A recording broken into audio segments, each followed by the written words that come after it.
If you're intentional, you guys can really not just learn how to get connections here, but like get referrals. But like when you guys are getting recommendations, you can really be asking for the people that might be connected to the networks that you want to get into long term.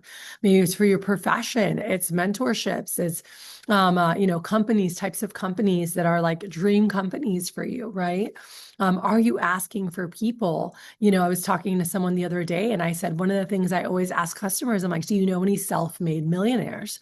And some people are like, oh my God, isn't that weird to ask? And I'm like, no, I wanted to meet them. And I told the people why. I said, I grew up very low income. And I was just kind of told like, this is how it is, right? And I want to meet people specifically that are of faith because I was always told that if you had money, you had the wrong priorities, right? And like money was the root of all evil and whatever, whatever. I understand that. And there's some things that I feel are out of context, but then there's people, I feel like God really put on my heart, more money equals more impact.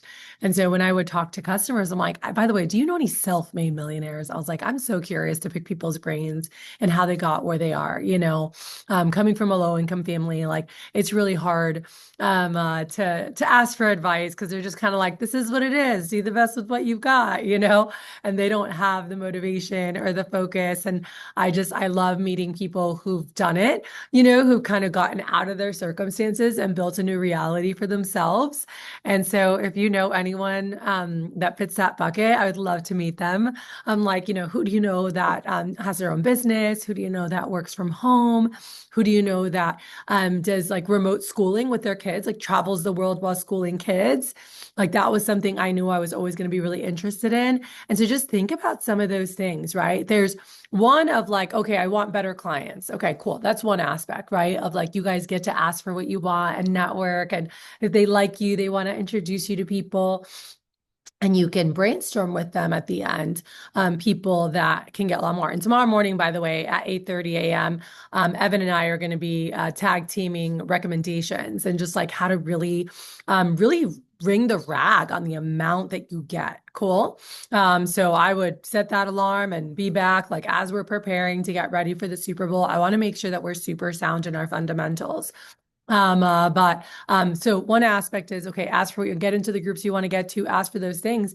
But also, this is also building your future, your business, guys. Your network is your net worth. And as you keep meeting people, as you keep meeting clients, they get to know you, they're following your journey through college.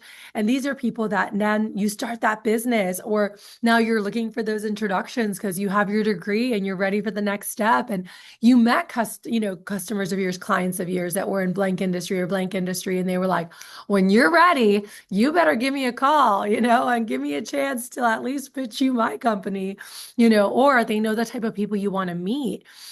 This was something that Caleb Monroe, he was at our SE1 last year. I think Jackson, Evan, I think you guys got to hear him on the panel, but Caleb is somebody who started with us at 17 years old, and did Cutco and built his network, and he knew ultimately he wanted to be a real estate agent. And guys, we talked to him about that from the beginning. Like, this is, you're building your network for real estate right now. Like every Cutco demo you do, every connection you have, you're building that network. And so keep that in mind. Don't think about it as a Cutco knife sales presentation. Think about another person that you might get to sell a house to or house for. That's how you want to look at it. And just keep building these relationships, connect with these people, see how big you can take it. Brandon Walthall did the same thing. And then when they graduated and they were ready to go, they sent an email to all their clients like, I am graduating. Here's what's happening. I got my got my real estate license. I know I had shared with you like that was the dream. Here's what I'm doing now. Da, da, da, da. If you know anyone that could use my services or that I could connect with, I'd love to meet them. And guess what? They had a shit ton, excuse my language, of referrals and just got off to such a fast start in their businesses, and Caleb now is worth several $1 million,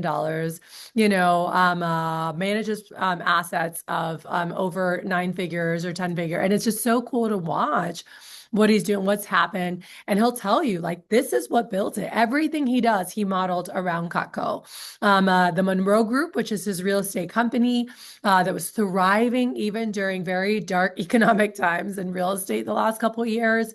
like they were growing and kicking butt. And he'll tell you, he was at our conference last year. He's like, this job taught me like resilience. It taught me how to build rapport and connect with people where like they trusted me to want to do represent them, to work for them, whatever it might be.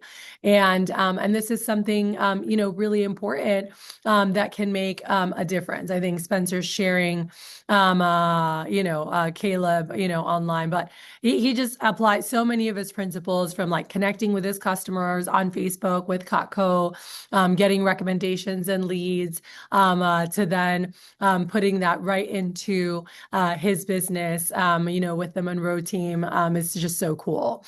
So I just want to encourage you guys again, come tomorrow to like get the next level of things. But when you guys are building rapport, and you're connecting and building that trust. Cool. That's one aspect. Building rapport, is what Spencer just spoke about. All right. But then in addition to that, what in our presentations, when we're doing Cutco demos, we need to build rapport, we need to connect, we need to establish trust, and then we need to tie them into our journey. Cool. And so that is the next step, is that we're now connecting them to us, right? We're sharing our goals. And so I'm going to be working with a couple of our new guys at 10 a.m., working on their slideshows and, kind of really getting up to date on that. But I wanted to share this with you guys because it is just so, so important that customers know what's happening, that you can authentically share, with excitement, who you are, where you're going, the things you're excited to gain from here, and how this could really help you for your future. Whether you knew it or not, you landed a place that literally is the number one developer of young people for the future. And all the big companies know it. And I love speaking to executives and COOs and founders of these huge companies. And they're always like just praising. And they're like, I just don't know what is in the water over at Cutco. But like everyone who has succeeded there, like is just so successful in the real world, right? Like outside of Cutco, like they're just, Vector 20 is not regular 20, a young person who's ran a business here and succeeded here and graduates, did Cutco through college, is on a completely different playing field than somebody who did not. And they say it. This is not just from me. This is from corporate recruiters. This is from owners and companies, right? And so your guys' ability to be able to, one, identify, what this could do for you, and then be able to share that with customers and clients, really makes a big impact. All right. And so I'm going to